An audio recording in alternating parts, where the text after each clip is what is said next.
Magandang hapon mga kadudis. Kakain po tayo mga kadudis. Nagluto po ako ng Ninaglaga ako ng kangkong. Nilaga ko lang mga kadudis para sasaok lang natin to sa suka, tuyo.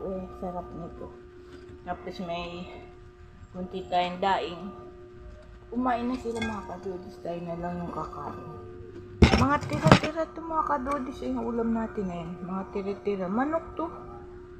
Kahapon pa yata ito bigay. Tapos ang gusto ko mga kadudis, ito daing. Kahit wala tayong ngipin malambot naman ito mga kadudis. Tsaka naglaga lang ako ng kangkong.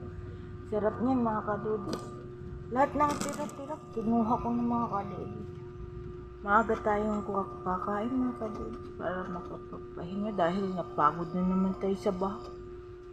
Ako mga kadudis, talagang labas-pasok pa yung tubig sa bahay natin. Pero sila dahil matataas nga, sa labas na lang sila may tubig. Wala na sila tubig sa loob ng bahay tayo. Pero kahit sanayin ko mga kadudis sarili ko dahil taon-taon naman bumaba, nakakapagod pa din mga kadudis.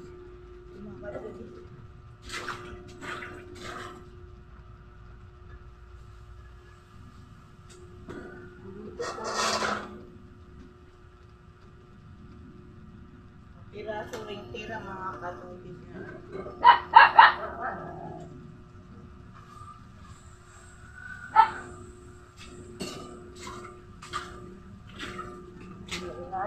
Masarap to mga kadudis. Nilaga ko na lang kasi pag puro mantika parang nakakaano na kaya kangkong. Uwi ito ni Taytay galing sa trabaho. Hindi sarap ng kain natin yan mga kadudis kahit ganyan. Pero ito hindi ko naman tuwanin mga kadudis, tira-tira to. Kasi gusto ko yung daing.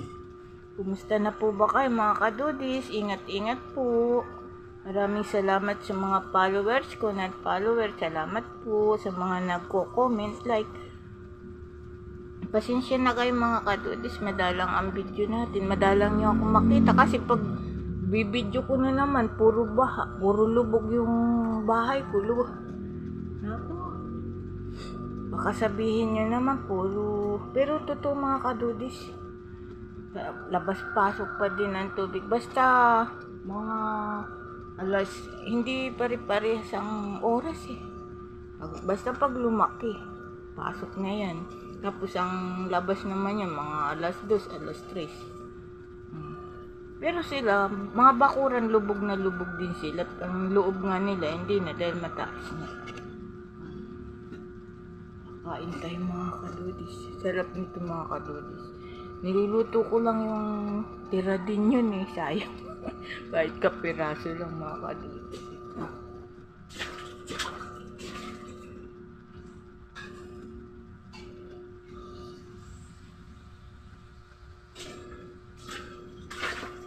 Kaya tadi nyo, inipon ko ng inipon mga kadudis.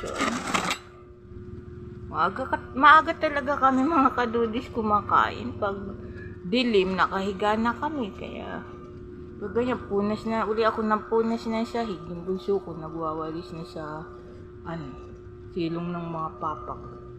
Kasi pag di mo winalis at pinabayaan mo lang, araw-araw ba naman pumapasok, parang nagkakalumot. Kaya, winawalis. Bukas na uli yan. 1 buwan daw yan mga kadudis. Kaya, tayo. Nahanda ko lang. Nakataas naman lahat ng mga gamit. Kaya kahit anong oras siya tumaas, okay lang. Hindi naman mababasa yung mga gamit ko mga kadudis. Salamat po. Ingat-ingat po kayo. Maraming salamat sa panonood. Bukas na lang uli.